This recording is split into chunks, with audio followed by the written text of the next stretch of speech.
Mengingat telah habisnya masa jabatan para anggota BPD Desa Ladang Palembang, Desa Ladang Palembang melaksanakan pemilihan anggota BPD pada hari Kamis 11 Februari 2021, guna agar segera membantu dan bersinergi dengan kepala desa.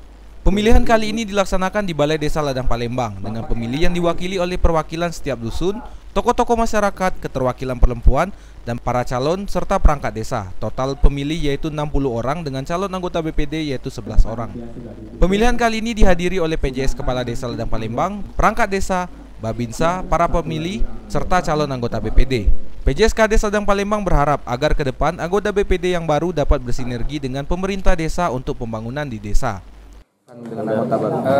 Harapan kami selaku pemerintah desa, BPD yang terpilih nantinya bisa bekerjasama dengan pemerintah desa, memberikan masukan, memberikan koreksi apabila dalam kegiatan-kegiatan, juga mohon ada pengawasan sehingga mungkin kekeliruan dari pelaksanaan kegiatan kami dari pemerintah desa ini bisa diberikan masukan, teguran, kritikan sehingga apa yang kami laksanakan ini bisa menjadi yang terbaik untuk masyarakat.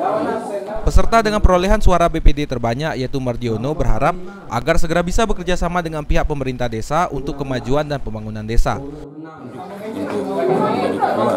Harapan saya ke depannya nanti saya akan membantu aparatur pemerintah desa untuk menampung aspirasi dari masyarakat dalam kegiatan-kegiatan di masyarakat, baik itu oleh pemerintah desa yang akan melaksanakannya dan juga kami akan selalu mengawasi apa yang dilaksanakan oleh pemerintah desa.